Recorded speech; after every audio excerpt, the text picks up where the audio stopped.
I think that I have come to appreciate that the most important thing in my experience of being alive is having conversations either with myself in those internal cues or with other people that provoke the awakening and the movement of the wave of information through the body. So you and I have been taught to believe that when things start happening in the body, that's a clue that it's a problem and we need to shut it down. And in my life, it's a signal that the answer is coming. It's a signal that the information is beginning to move that is going to make my life much more expansive and much more livable. So I don't talk to a lot of people because I'm not very good at having lengthy conversations about the weather, or I'm not very good at talking about what the latest hunk of news on COVID-19 happens to be. But I'm really, really good at listening for all the things that you're avoiding talking about. And that's exactly where I go. So you can imagine I'm not popular at parties, right?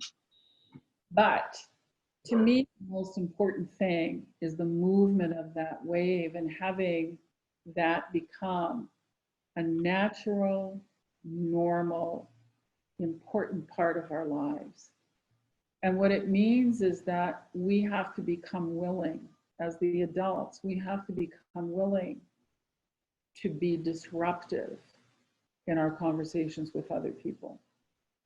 We have to become willing to be the person that everybody goes, oh my God, don't invite her, right? Because the conventional approach to interaction is not enough. And I think that in line with that, if we are not stirring the pot, if we are not allowing ourselves to take ourselves down lines of inquiry that we've been avoiding for a very long time, then we're really not talking about anything useful. You know, we're talking about the weather or we're talking about other things, but we're really not emerging as more than we were the last time we opened our mouths. It'd be really nice if every time we opened our mouths, we discovered something and became more. And that became part of the parenting process. I'm Dean Walker, and welcome to the Poetry of Predicament podcast, a podcast for people brave enough to face humanity's challenges and problems, and most importantly, our numerous predicaments. The Poetry of Predicament is a podcast meant to inspire us to bring forth grace, beauty, and connection with the web of life in the face of a predicament-laden world. In this episode of the Poetry of Predicament podcast, we're also recording an episode of Take My Hand, Conscious Parenting in a Time of Stolen Dreams. And this will be hosted by a new producer and host here on both of these podcasts, Naomi Irons. Thrilled to have Naomi joining the production of these two podcasts. And our guest in this particular episode of both podcasts is Louise LeBrun.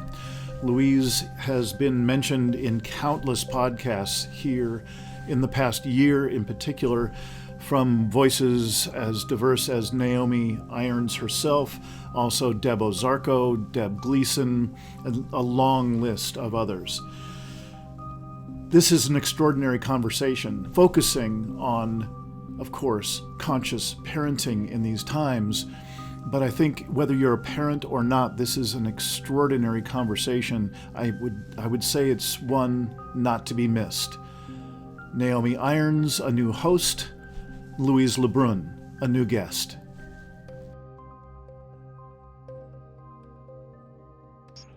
So aloha and welcome.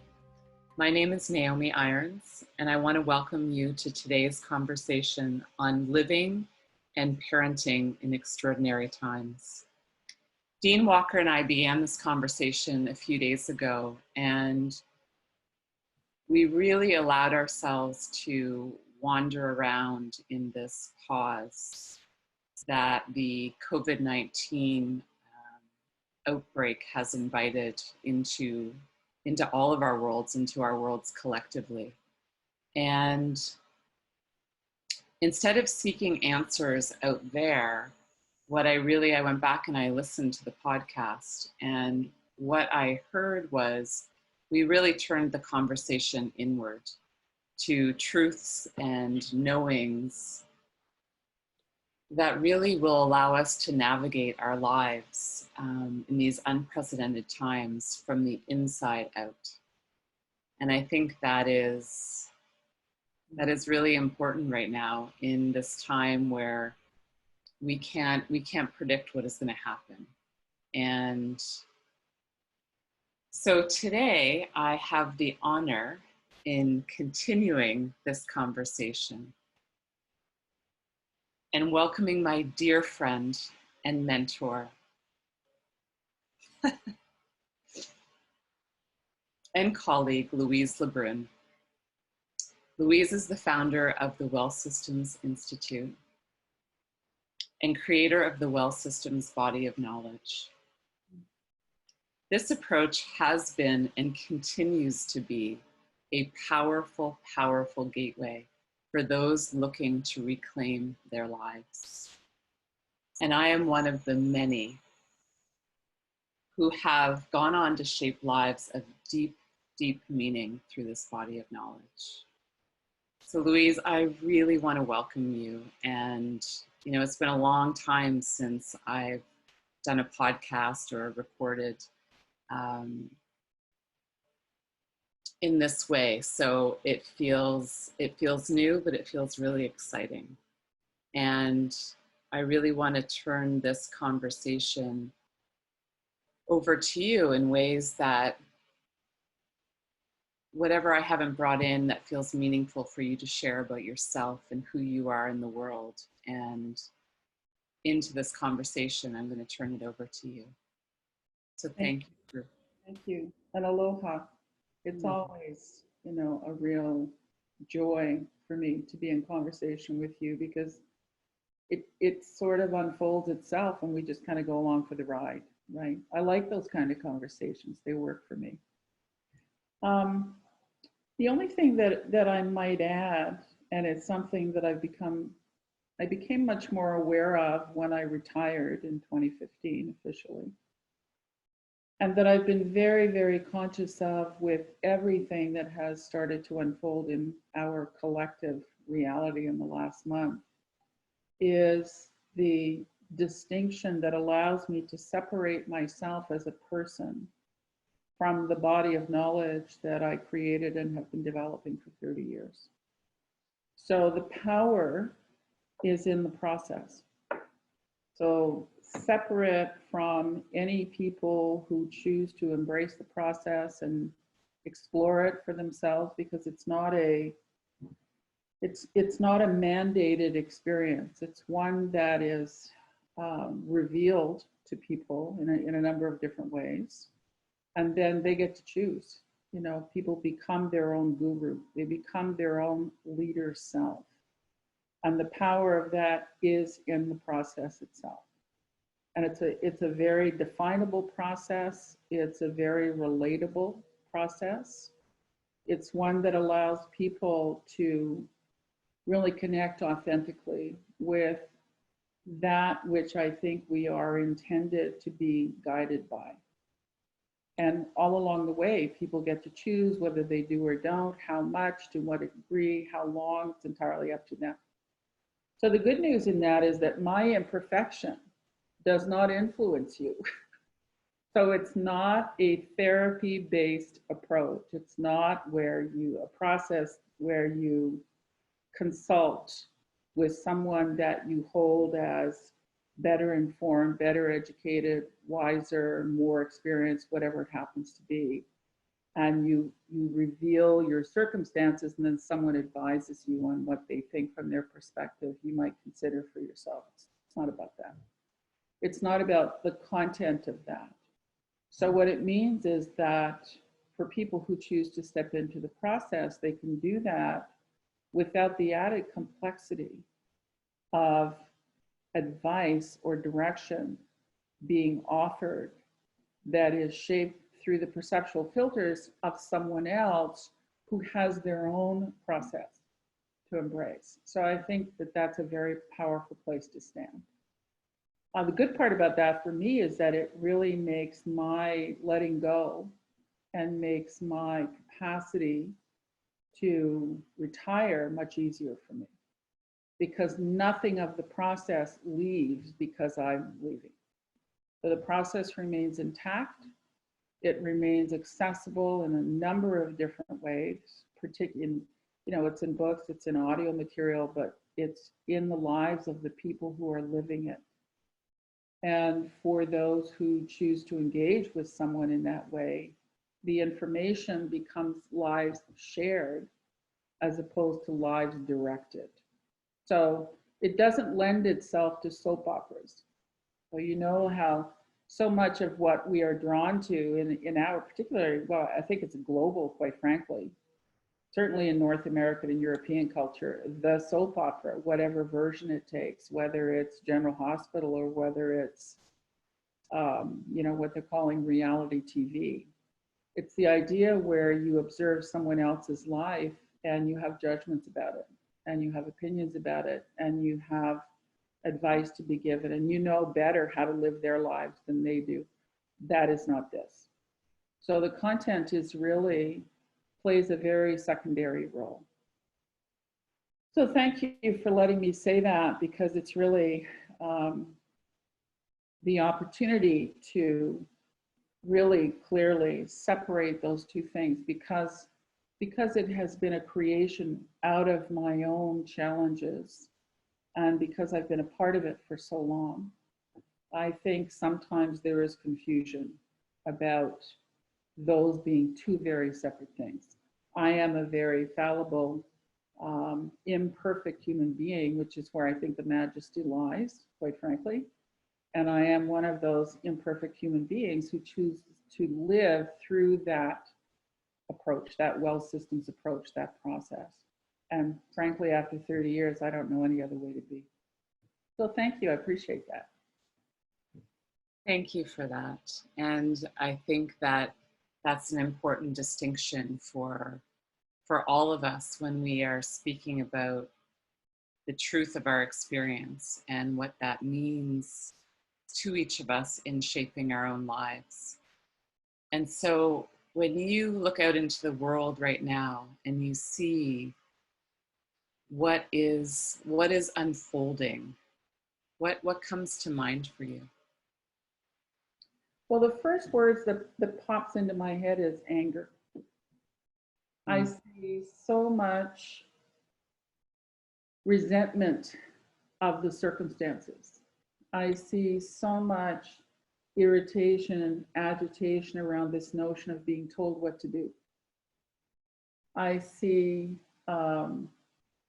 fear, and the fear, I think, helps to feed the anger for those people who don't want to feel powerless.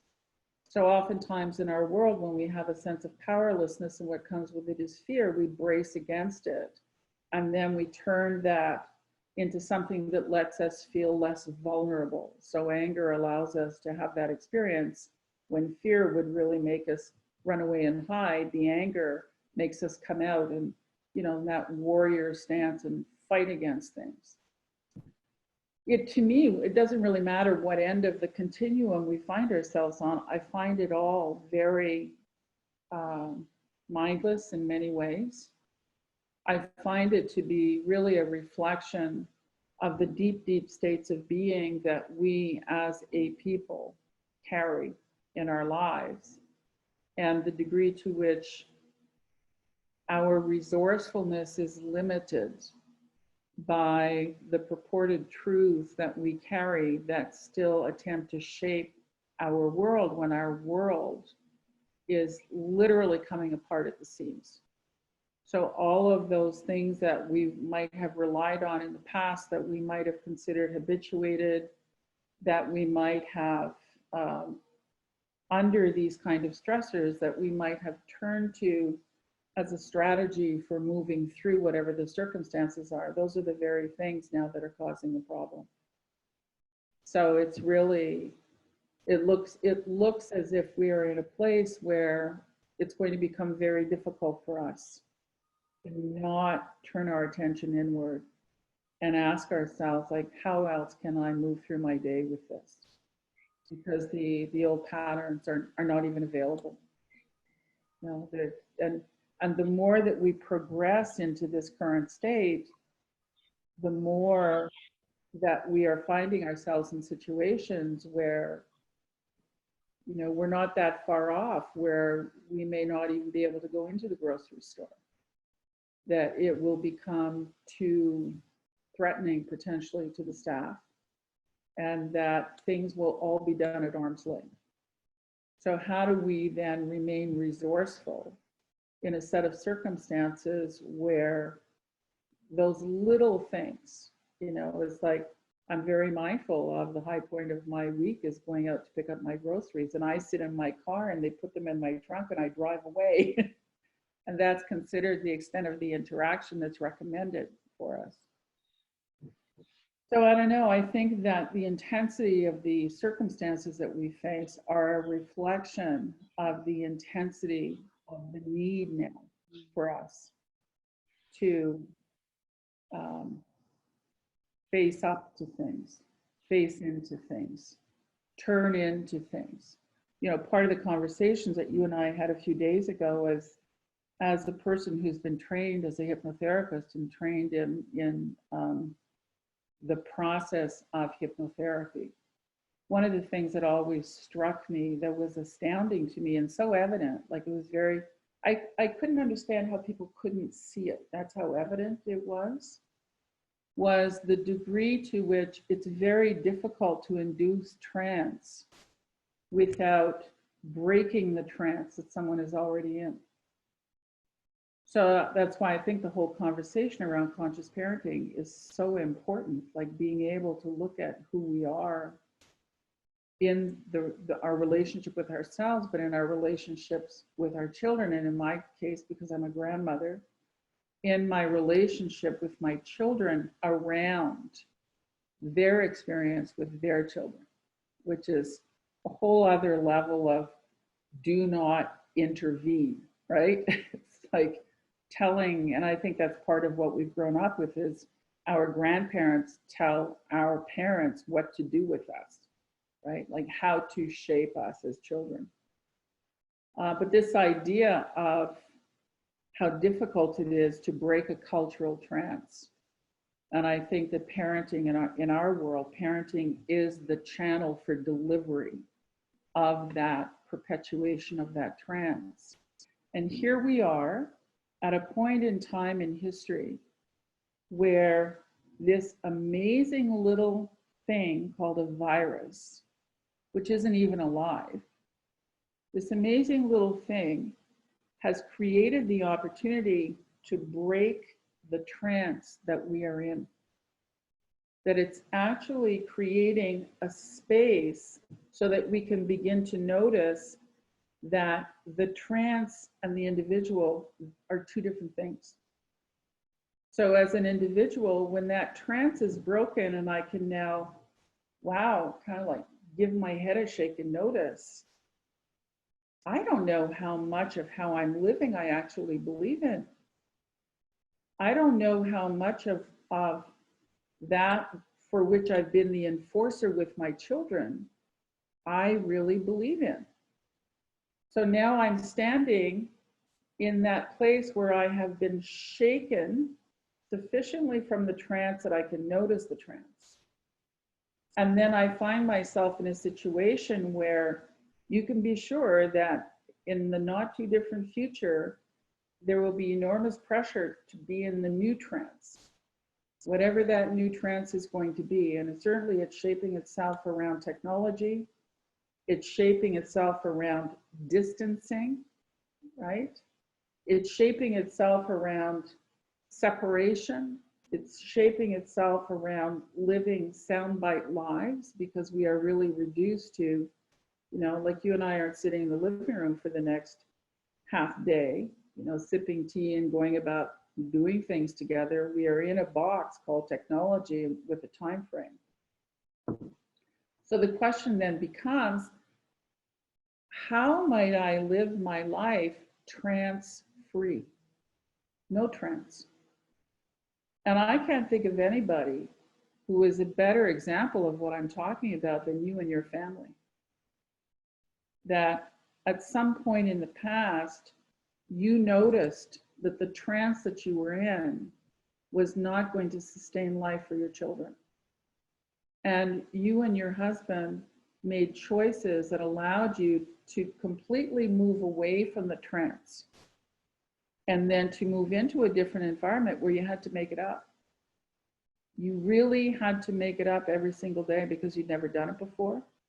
These were whole sets of experiences that you had never moved through before individually or as a family unit. And you were in a position where you could literally create your life as you saw fit. I don't think very many people live like that, basically because it doesn't occur to them that they can.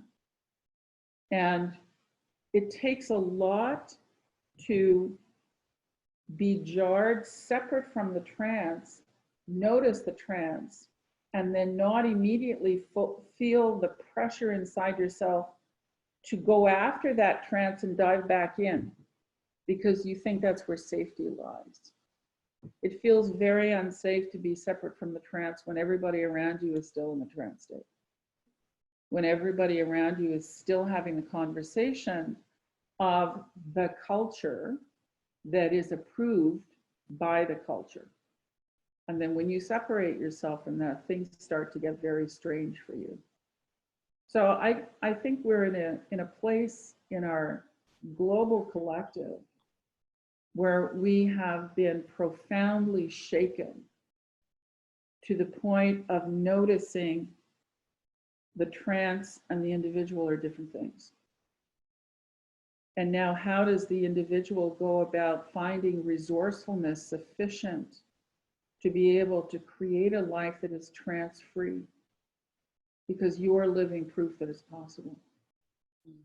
Does that resonate with you? See what you did?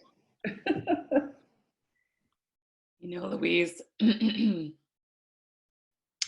just listening to you and just really like relaxing into this conversation, because I think this is a big conversation. This is really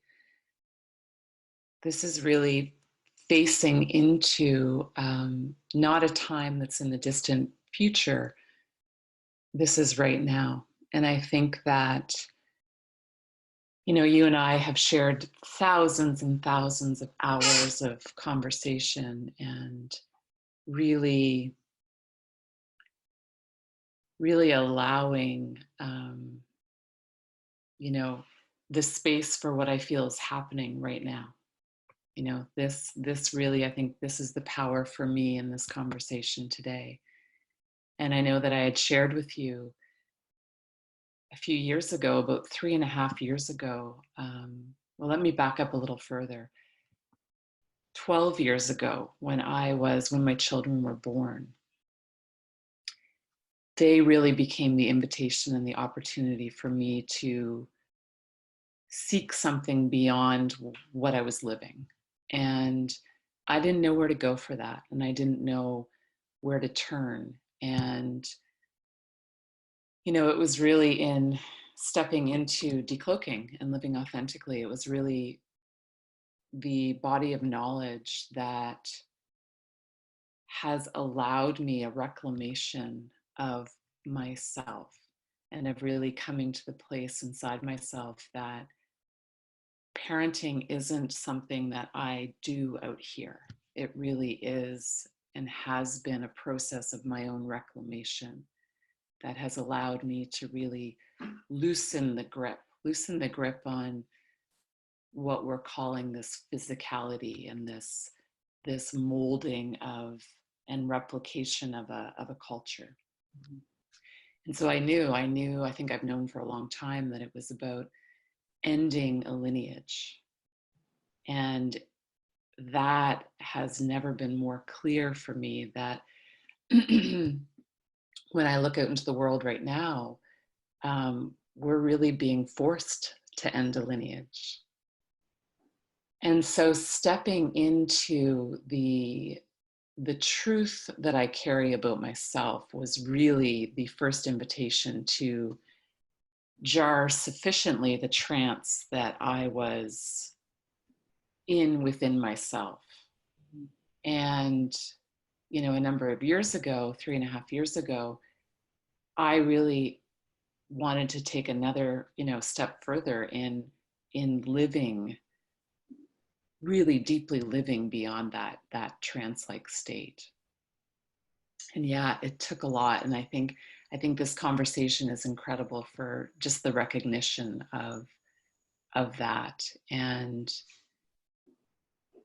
in so many ways now, what you're talking about with that trance being broken, I think there's permission for an entire planet to live differently and to not feel the pressure and the pressing back and the restrictions to think and to reimagine and to connect to the deepest of meaning that we carry.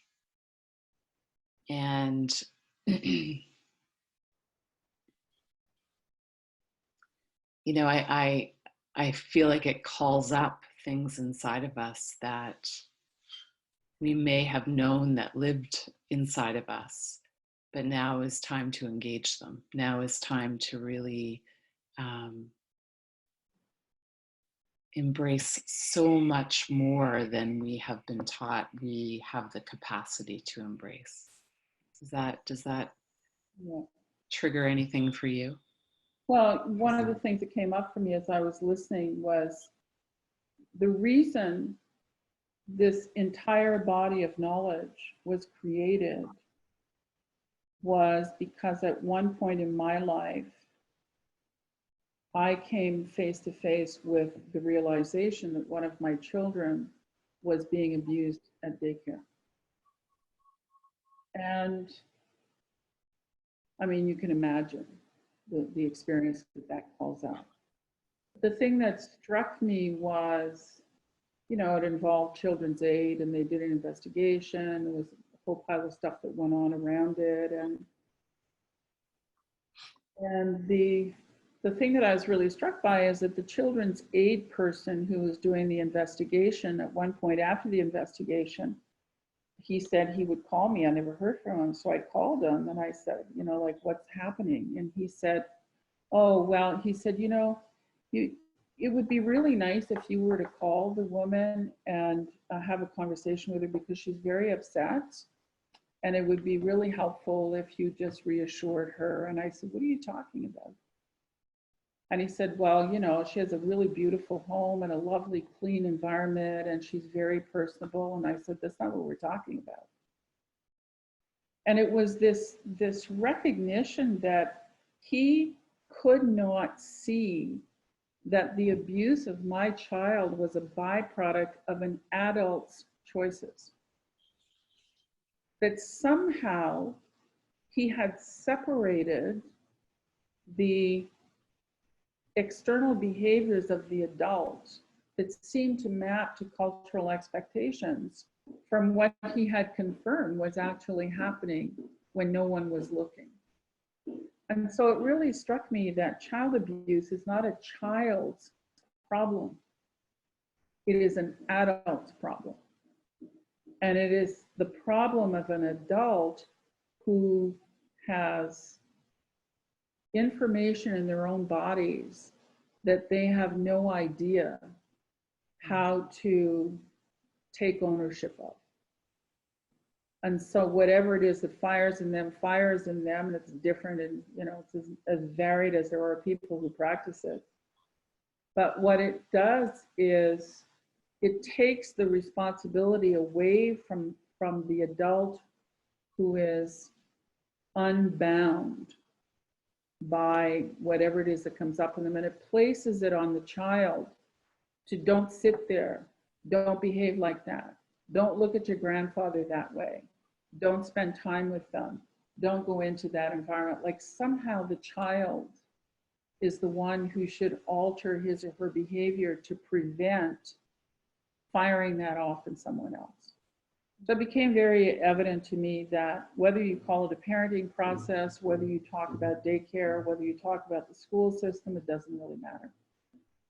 The problem around who our children are encouraged to become lies with the adults who are doing the encouraging. Whether that encouraging is blah, blah, yada, yada, do this, that, or the other thing, or whether that encouraging comes through the grooming of a child. It is still an adult who is in control of the environment in which that child is seeking to inhale and exhale and express themselves in some way. So the entire body of knowledge, I realized the best place to get people, to find people, not as opposed to seeking to create an experience with one person in a one-on-one talk therapy situation, 50 minutes once a week for the rest of their lives, was in the work environment, where you could create conversations in work environments that through the doorway of work, of accomplishing things, which typically people work in teams, so they interact with each other. It created the opportunity for conversations around communication, and it led to conversations around value systems and beliefs, values, and attitudes towards themselves and towards each other, and how that affected their output. So it was a very legitimate corporate conversation, but it was one that really began to tug at the internal truths that the adults carried about themselves, about each other, and about the world they lived in. So some corporations were brave enough to go there and some were not, because they found it too disruptive. Because people started questioning themselves. They started having very different kinds of conversations. So fast forward 30 years, because it has been 30 years, and we live in a world where, the concept of parenting has always been a sacred cow in the culture and still is. You don't get to talk about how someone else parents their children. It's even very difficult to intervene in a situation where it's clear that the children are being abused. Because under the guise of discipline, parents can do whatever they want with their kids, particularly when religion has a strong hold on shaping the parents, who then have a strong hold on shaping the children. So where it all comes back to is the word that you used earlier, and that is permission. That if you don't free yourself from your own internal demons, and if you don't free yourself from your history, and if you don't free yourself from the taboos that have been imposed on you all of your evolving life, you are not permission for your children to be free. You are not permission for your children to live outside the trance state. You are the enforcer of the trance.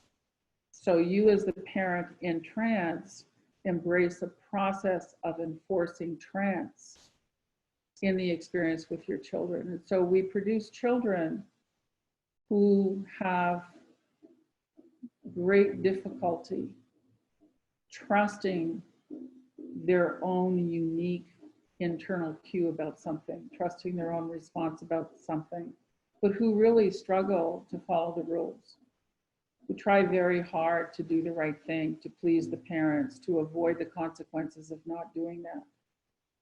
So where it all takes us is back to the problem is not with the children, the problem is with the adults. So I can only parent my children to the degree to which I allow myself to be free of my own history of having been parented. And all of the things that we tell ourselves that, there's even a commandment, honor thy mother and thy father. And it's presented as no matter what, like even if they toss you across the room and hit the wall with you, still, those are your parents. And we cannot speak ill of our parents. So we have a whole pile of people who are all grown up who are perceived to be adults, but the truth is, it's like you go home to visit your mother and you're this really intelligent person until you cross the threshold, and then you're 6 or 4. So at this point in time, in what we're facing with this virus, which, as I said earlier, is not alive, the interesting thing about the virus as a metaphor is that the virus is a packet of, I don't know if it's DNA or RNA, it's probably RNA, a packet of genetic material that introduces itself into a system. And what it does is it interrupts the already existing function of the cell. It doesn't do anything useful, it just replicates itself. That's all it does. But in the process of replication, it destroys the cell that actually has a job to do, that is actually alive and contributing in some way. So I find that very interesting, that in order for us to become more than we are, we have to shut down what we have been. There is no room for us to be different until we let go of what we have relied so heavily on for most of us our entire lives. And that's the separation from the trance. So that we have to notice that we can exist outside of the trance. And how do we do that? How do we go about doing that? And you well know, like you've been in these conversations for a long time, the conversations that change people's lives can be really brutal. They can feel jarring and jagged and burning, and they can feel torturous inside ourselves when we allow ourselves to begin to notice, those are my thoughts. That is my history. Those are my experiences. They are a legitimate, and authentic, and a genuine part of how I have become who I have become. But they do not dictate who I am capable of becoming in the future. That's a whole different conversation. And what people realize when they become more adept in a different process is that it was never what was there that was torturous or dangerous or painful. It was our resistance to ensuring that it never entered our conscious awareness. It was the struggle that we set up inside ourselves to never go there, believing that never going there is the answer. Avoiding it, denying it, forgetting it, pushing it aside, in the belief that we have to just, let bygones be bygones, and we have to just get on with the business of the culture. It's not working. It's never worked, but it's really not working. And now, in the face of climate collapse, which is really interesting, it seems to have been completely forgotten since the arrival of the virus. It's like the virus is Gaia's wake-up call to us to say, you should not think yourself able to stop my existence, because all it takes is a little tiny virus and it stops our existence. So it's for us to begin to pay attention to our lives in terms of the metaphors that are presenting in our lives, how those things represent aspects of ourselves that we're not paying attention to. Really beginning to look at how the incursion of our cultural conditioning into our children is actually killing our children. It's killing their capacity to be creative, to be joyous, to be spontaneous, to be emergent. It's really destroying their capacity for that. So we, in many ways, as the adults, as the parents, are the virus that introduces itself into the process of their development and their evolution. When I had my children, I always felt that, they arrive whole and complete. There isn't anything missing. And my job, I always felt my job was to surround them, to have them exist inside a space that was large enough for them to move around in and to discover in and to grow and to try things. And as they got bigger, I would have to expand my arms, and then I would have to at some point begin to open my arms, and some of the world would be coming in directly into contact with them. And that my job was to help them recognize the world that they were in and for them to find the resourcefulness inside themselves. It was not always to attempt to keep the world at bay. That was never my belief about it. But it was to help them perceive themselves relative to their world and to not impose upon them a definition of what their world was. So it was not an easy way to parent. You know, there were a lot of questions, and the educational system was not supportive of that. And my children were deemed difficult in the education system because they did not, their belief was that just because someone's older and taller doesn't mean they're smarter and in charge of them. So when you have a child who's inculcated into a different model of the world, they're very comfortable saying no thank you.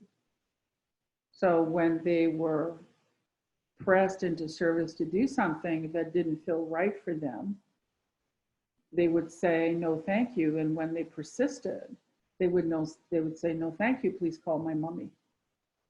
And so I would get a phone call and I would head down to the principal's office, right? And we'd have the conversation about what was really going on here. And typically what happened was the habituation and the repetition of a particular process in a collective had not been examined in a very long time.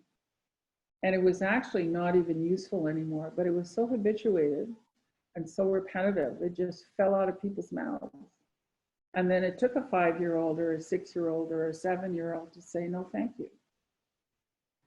And then things began to unfold in their lives very differently. And sometimes they were targeted, and sometimes it worked to their advantage that they were considered non-compliant. So the unnecessary efforts to enforce them into things didn't happen because they knew there would be resistance at some level. So I think in our world today, we have to look at the way that we engage with our children, and we have to ask ourselves as the adults in their lives, how much am I willing to be resistant on their behalf? How much am I willing to be the informed, educated, experienced, older voice that is raised on their behalf relative to not that trance state? Because in that system, the teachers are in that trance state, parents are in that trance state, you know, the basketball coach is in that trance state. I mean, you're up against it all the time. And I don't mean it has to be a battle. I mean that you can't just turn away. You can't just go, oh, it's easier not to argue with them. Because the outcome is that they have your children. You know, and as I've heard you say, and I share that view very strongly, you cannot have my children.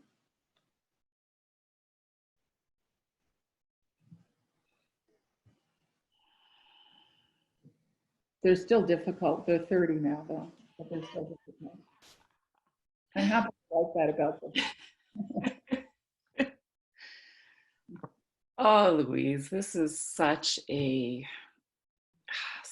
important conversation, and one that I think moving forward is essential. Like, it's essential to create the space and to create the opportunity to have this with ourselves out loud. Like you were saying, it's like the elephant in the room, that we have all been through a process that has shaped who we've become, every single one of us.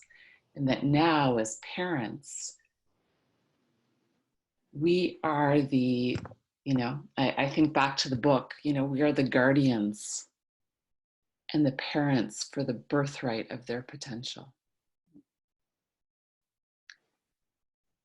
And for me right now, there is no more important conversation. You know, it's one that, you know, it's not separate from me. Even in this conversation, I can feel myself. I can feel this.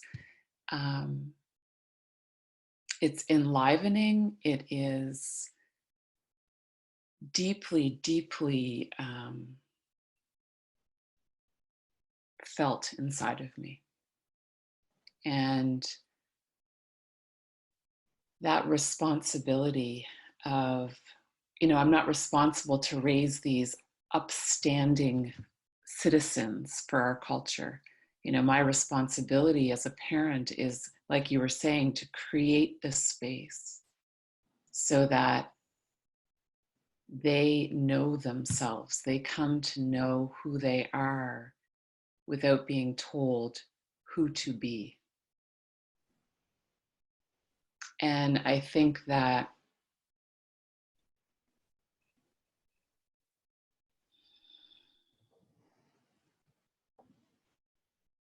you know, I come to an edge, like I come to this edge inside myself and in this conversation, and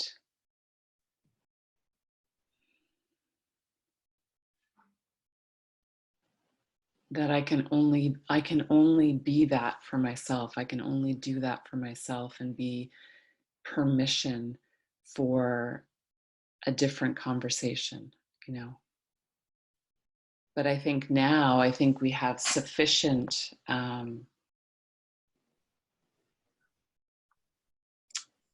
this is where language is so difficult sometimes. I think there's sufficient movement and jarring happening right now in our culture that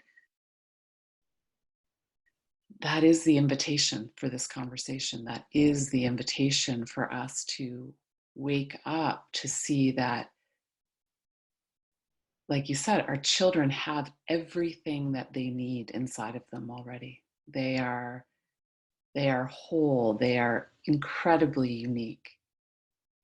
And again, I can only parent to the degree to which I am awake inside myself to my own thoughts, my own truth, my own knowings.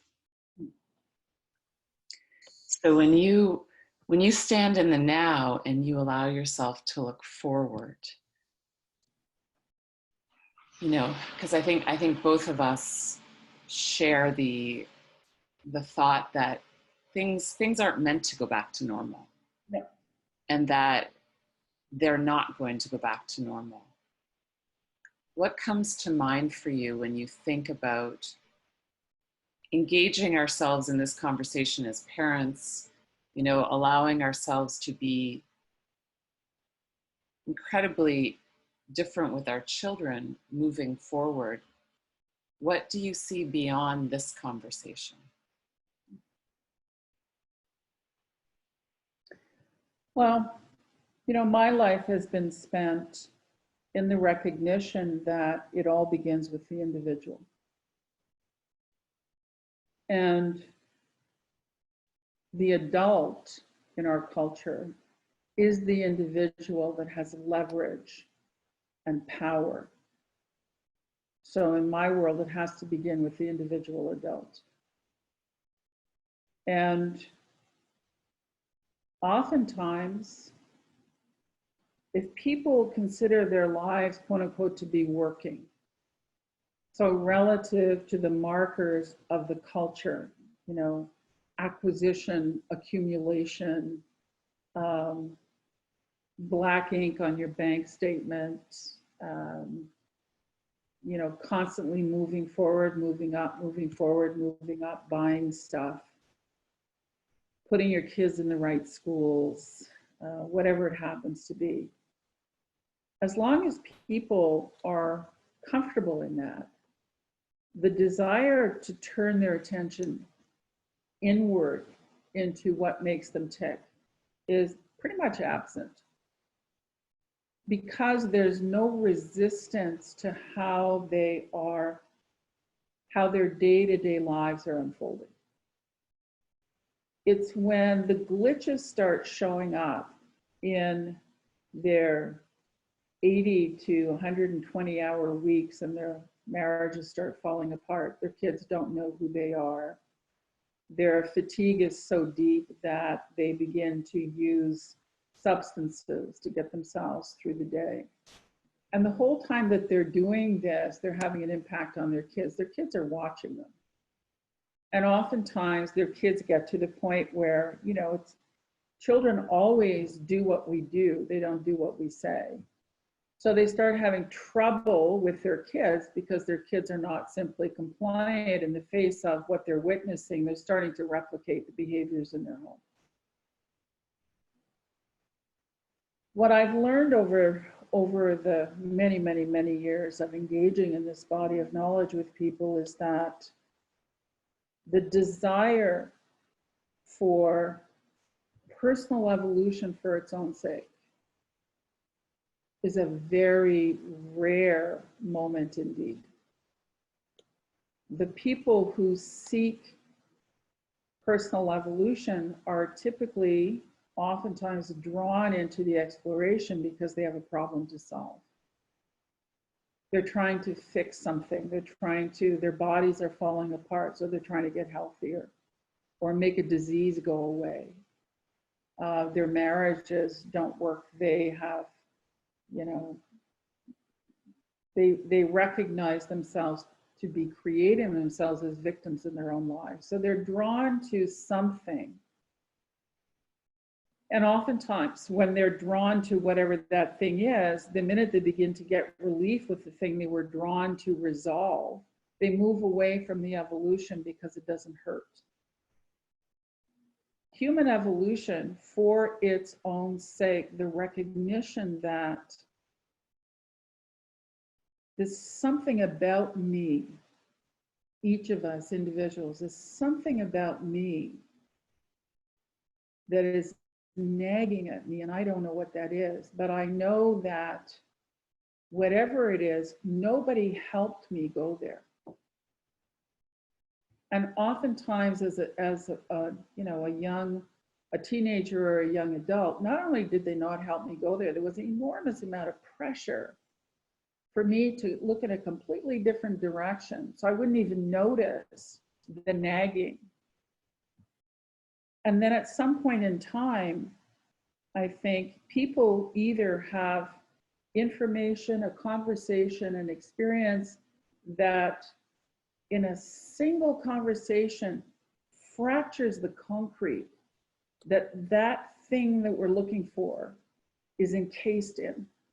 And once you fracture that concrete, like once you break that trance state, you have choice.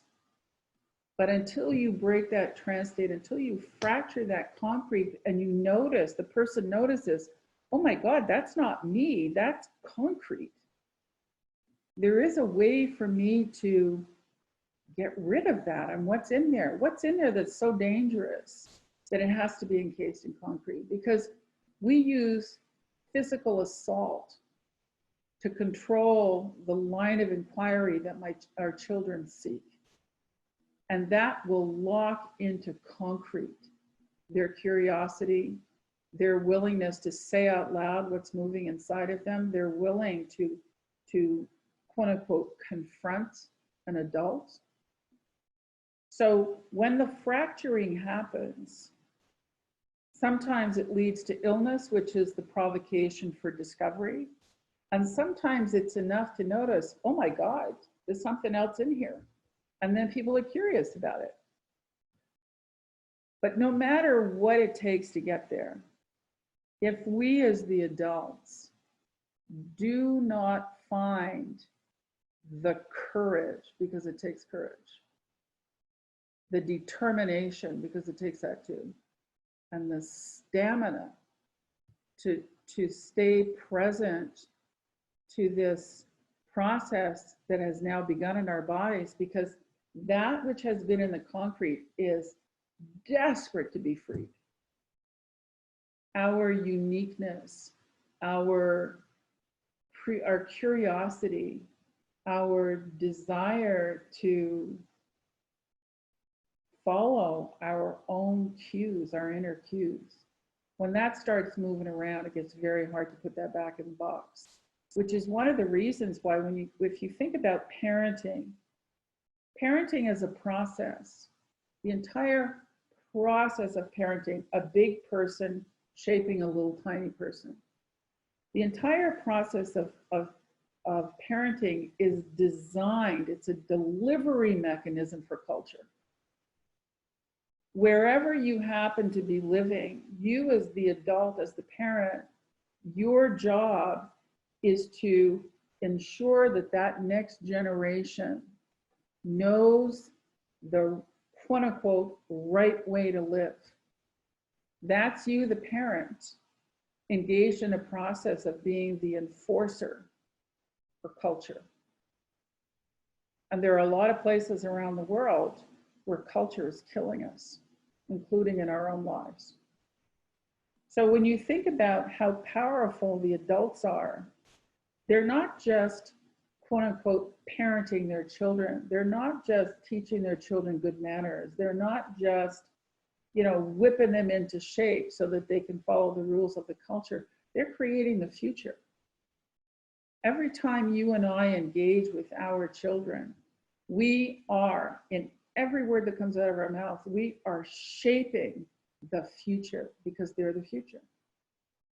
And the degree to which we allow our children to challenge us, the degree to which we allow our children to speak of anything they want, any conversation they want to have with you, you're willing to have with them. The degree to which our children do not want to be shackled by the repetition of the very things that we know are doing them great harm. When you look at what goes on today with how many kids are on drugs in grade school, that if you have a child who is quote unquote uncooperative, I can't tell you how many phone calls I got from teachers suggesting that my children belonged on Ritalin. I thanked them and declined. I mean, you have to be able to have enough connection to yourself to know that freedom of thought, being able to allow our children and to encourage our children to recognize they're unique. They are whole just the way they are. They are unique just the way they are, and they are an essential expression inside their universe. But that's not what we teach our kids. We teach our children, we use the power of our ability to deliver culture. We teach our children, this is how you fit in. You are a cog in a very big machine. And if you want to serve the purpose of your existence, be the cog and the best cog that you know how to be in this machine, and don't question the machine. Because when they're questioning you as a parent, they're questioning the machine. And you were taught, do not question the machine. And there are consequences to that. And parents, I've worked with people in my 30 years of just, my God, many of us grow up in homes where our parents belong in jail. They are frightening, brutal people, and likely carry histories of having been frightened and brutalized in their own lives. So where does it stop? At what point do you draw the line in the sand and you say, you cannot have my children, and the only way that I can be sure you don't take my children is I have got to wake up. I have got to become willing to deal with my own torturous internal state. So sometimes the way people do that is they do blah, blah, yada, yada. They get into talk therapy, 50 minutes once a week for the next 7 years, cocktails of drugs, whatever it happens to be, trying to find a way to be able to embrace that incredible information that the body carries, at the same time trying to shut the body down, doesn't work. That's why we have to be in talk therapy for a gazillion years. Or you're in talk therapy, you fix the immediate problem, you leave and poof, you got a new problem, right? To be able to understand that who I am as a parent, who I am as a mother, who I am as a grandmother, is completely shaped by that which lives inside me that I can call my own and that I fully embrace consciously and in a mindful way, and that which lurks around the edges of my being that sneaks up on me, and I keep trying to find ways to get rid of it. You'll never get rid of it. You have to embrace it. And the only way that I know how to do that in any kind of a powerful way is to re-educate myself about what exactly I am as a living being and what exactly the function of the body is. And all the things that I've been taught to fight against in my body, I discovered were all the very things that were trying so desperately to keep me alive. And that were trying so desperately to make way for me to own that which was unique to me. So there's a huge body of science now that speaks to the body being a quantum biological device, the body and energy, the relationship to, you know, the functioning of the intellect and the intelligence of our intuition and physical matter and energy. Like, you know, that's an 800-hour conversation now.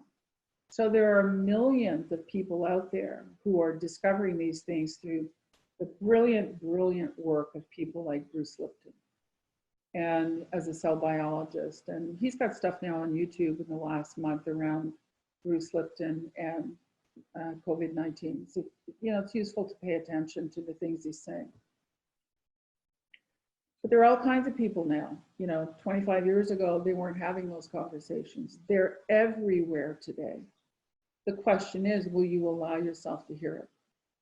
Will you allow yourself to consider that about which you are unsure? You know, because the truth is, in that delivery mechanism for culture, there are places and people in the world you're not even allowed to ask. You must not ask that which is outside of what you are told you should know. And that in that knowing, become compliant in that knowing. You can't even ask. So part of the parenting process then is that we don't let our kids ask. We don't allow our children to ask questions we don't have immediate answers to. We don't allow our children to ask questions where we know the answer is in contravention of what we have told them reality is. So if we don't grow, if as a parent I am not willing to evolve and to change and to discover and to challenge myself, my kids don't have a hope in hell. And they will grow up to become the purveyors of the existing culture. And the trance grows deeper and deeper and deeper from one generation to the next. So then all of a sudden we have climate collapse to pay attention to, which takes us outside ourselves, because for many of us, it's not in my backyard yet. But it's very hard to do that with a virus, because it literally enters inside your body with all the other stuff that's moving around in there. And it's very difficult to ignore. Why? Because it kills you. Certainly knocks you on your ass, no two ways about that. You know, even if you're not dead, if you've had the experience of the virus, it's not been a good time. Does that make sense to you? Oh, yeah. So much of what you just shared. And I think that this this conversation being that crack in the concrete, really both of us in our own way, in our own lives, having been willing to do that for ourselves. And, what is really, what I've come to know is within that crack in the concrete lives such life. That is where, when you look out on the street and you see the flower growing from the middle of the street, what we're talking about is life. It is the natural and organic ability that we all hold inside of ourselves, beyond what we were taught, beyond what we were told we should think. And once we allow that crack, once we tap into that inside of ourselves, the growth and the, for me, and I know for you, it's a way of life. This is not a start stop. This isn't a seek to fix anything or to fix the world out there. And yet, in our willingness to have this conversation today, it's an invitation, it's permission. It is that ongoing conversation is what invites life, is what invites us to know the very thing that we have pushed back on inside of ourselves is the very gateway that we're looking for. And it's, for me, it's inspiring. For me, it is life-giving rather than what has been seeking to take life away or to prevent life from really, really flowing. And in so many ways in my own life right now, it feels like a new beginning of sorts. This really does feel like the time where this conversation isn't just, well, maybe I'll have it if I have a problem. It's like we are all collectively in this stop, in this pause, going, how do we engage this? And what you and I are talking about today, and Louise, you are just brilliant in how you can educate and how you can really make this accessible for anybody and everybody. And that has always been something that I've held as very, very sacred and very generous. Your presence in my life has always been one of invitation and permission and, the ability to stay in the tough conversations. And what you and I both know is the tough conversations aren't the one that we're having with each other or with the world out there. They're the ones that we're having with ourselves. And when we can stay in those inside of ourselves, no matter if we are in the principal's office with our children, whether we are at the grocery store, whether we are, really seeking to shape the life that holds meaning for us, I think that, what we've just touched on today has such richness and potential in where it hasn't lived for so long.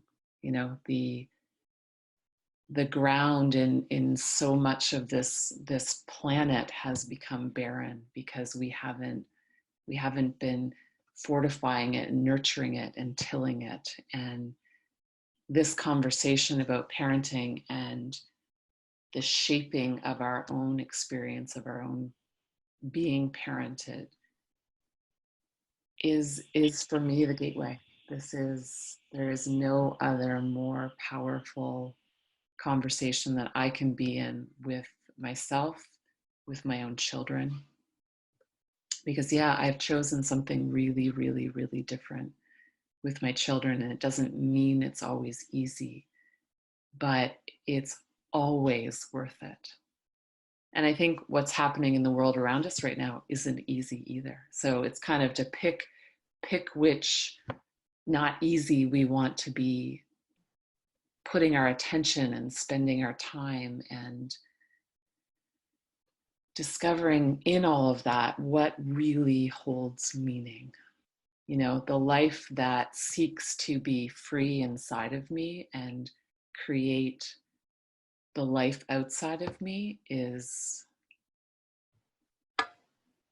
what needs to be unbound, is what needs to be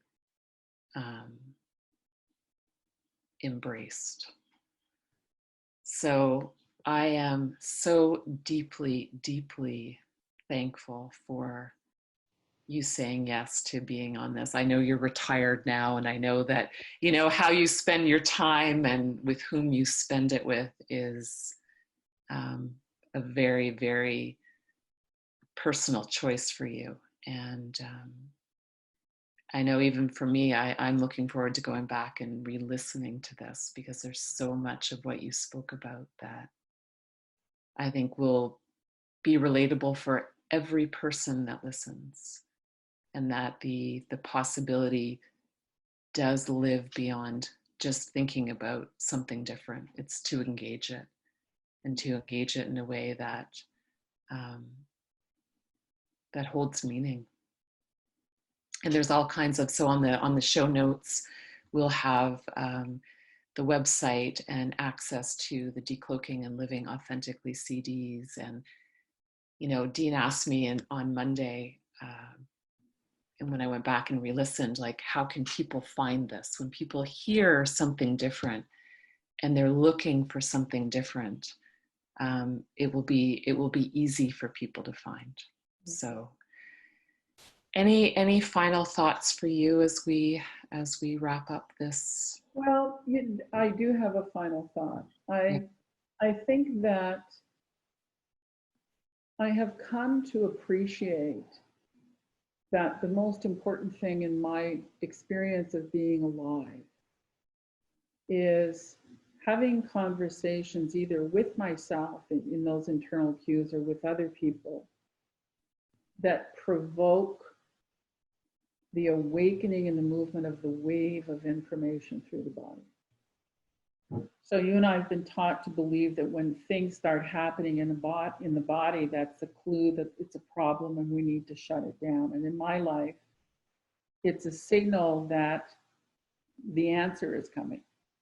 It's a signal that the information is beginning to move, that is going to make my life much more expansive and much more livable. So I don't talk to a lot of people because I'm not very good at having lengthy conversations about the weather, or I'm not very good at talking about what the latest hunk of news on COVID-19 happens to be.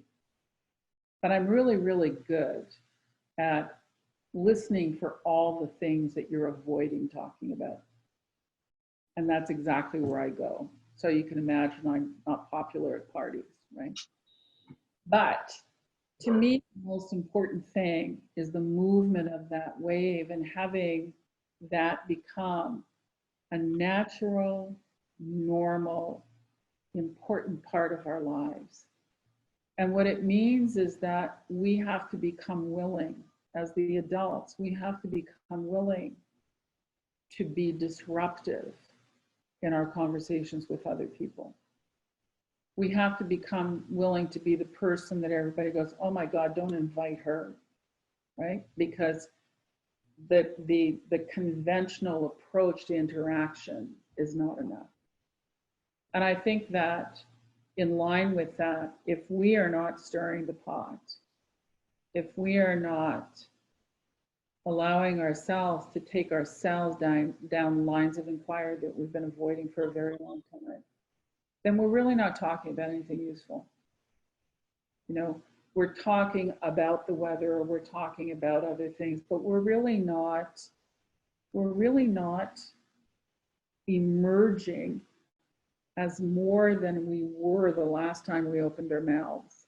It'd be really nice if every time we opened our mouths, we discovered something and became more. And that became part of the parenting process. So, and you know, my personal bias is that I think women are critical to this. I think women are willing to go places and talk about stuff very comfortably and very easily, because without it, they start to die a little bit. So one of the things that that I'd like to share with the people who are listening and watching is I have a set of audio materials called Cultural Power of Permission. And it really is recognizing it's not a chronological thing. It's not like you're a crone because you're 60 and you're not when you're 30. It's about a capacity to give permission for life. And those are available for free. So if you can put a link in your show notes as well, that's available. I think women are an absolutely essential and critical part of this conversation. And women being willing to step into aspects of their lives and the lives of others that for way too long they have denied themselves that possibility. So thank you. I'm always happy to talk with you. It's always, for me, it's always a fun thing to have a conversation with you because you have such incredible clarity about who you are. And there's something very powerful about having a conversation with a human being who knows who he or she is. So thank you for that. Well, and thank you, Louise, for what you just shared. And I think this is really, for me, one of the most important parts of this conversation. It's like to speak, to invite the wave in the body, not to speak to quell it. And through this whole hour, however long we've been talking, I've had this sensation of coolness in my body to the point where I was like, oh, I might have to go get a sweater. And 12 years ago, I would have thought, oh, I'm just cold, so I'm coming down with something. So it's been an education of a very different way to think and to hold things within myself, where I know it's a water element moving in my body. Yes. I know that the conversation we're having is early family systems. Right. I know that even without all the content that goes along with it, I just have to take a breath and I just have to stay with myself, even in a recording, even in, this is the real life part of this that I cannot deny anymore. It really is impossible for me to hold separate my own evolution, the education of something, and the willingness and the great hunger to move this forward. And gosh, this has been just amazing for me, amazing. And I hope it's not, I hope that we'll have these conversations again, because I think that there's something about this time that really invites a willingness to hear differently, a willingness to explore places and realms inside of us that we might not have, because we were just comfortable. We were just, whatever, life is going full speed ahead. And, I get to watch my movie at night and have my glass of wine. And this has jarred everything. So I think this is just the beginning. So well, I'm happy to do this with you anytime, you know that. I think one of the things that one of the reasons why it became imperative for me to retire is that after being in the program room for 28 years, I got to the point where I just could not stand the sound of my own voice like one more minute, right? So at some point in time, everything that's on the decloaking material, everything that's in the blah, blah, yada, yada, and the books and all that stuff, it's all important information. And it's not what I want to talk about anymore. I want to talk about the things that we're talking about where we're looking, yes, it's imperative for an individual to come to know themselves. And in that they have to have, certain approaches and certain content and all that stuff. But what's killing us are the processes that we've put in place that we can't see. And process becomes transparent to us given our deep hunger in the cultural conditioning to focus on content, like memorize this, we become blind to the much more powerful, much more pervasive, much bigger forces in our life that we don't even know are compressing us and keeping us weenie. Like to be in the conversations around those processes, and parenting is the fundamental, as I said, it's the delivery mechanism for culture. It's the fundamental. It's the most powerful, potentially terrifying process, because we're dealing with it when we're like so small and so vulnerable. We very quickly adapt to avoid that. Like, don't trigger that. So to look at the parenting process, to look at the processes that we've shaped and the context that we've created for this thing that we call success in our culture, that's a whole other process that is eating us up, and we don't even notice it because we strive for perfection in the content of it. But that's like putting your head in the sand. You know, like if you've got your head in the sand and you're running, you're going to go around in circles. Like, there's no way around that, right? So these conversations, Naomi, I thank you for, because they provoke my own thinking about things, and I welcome that. I welcome looking at, you know, I realized over 30 years of working with people, the material remains the material. You know, a WEL Systems approach remains a process that is still viable to this very day. However, I've learned different ways to say things or not say things or present things, or that make it easier for someone to receive a provocation. You know, I can be direct, but I don't have to be mean. You know, I can be confrontational, but I don't have to seek to create pain. I can be nosy in my line of inquiry, but I don't have to be disrespectful. And these are things that we have equated one with the other in our cultural conditioning, and they're not the same thing. So I'm very grateful to the opportunities that you create with me to be able to have these conversations, and to the way that you're willing to have them. I think that makes a huge difference. So keep me on your list. I'm on the chat list. We can chat anytime. I'm happy to do it. Well, thank you. Thank you so much. And until next time. For sure. Aloha. A big hug to you, my friend. Big hug to you too. Talk to you later.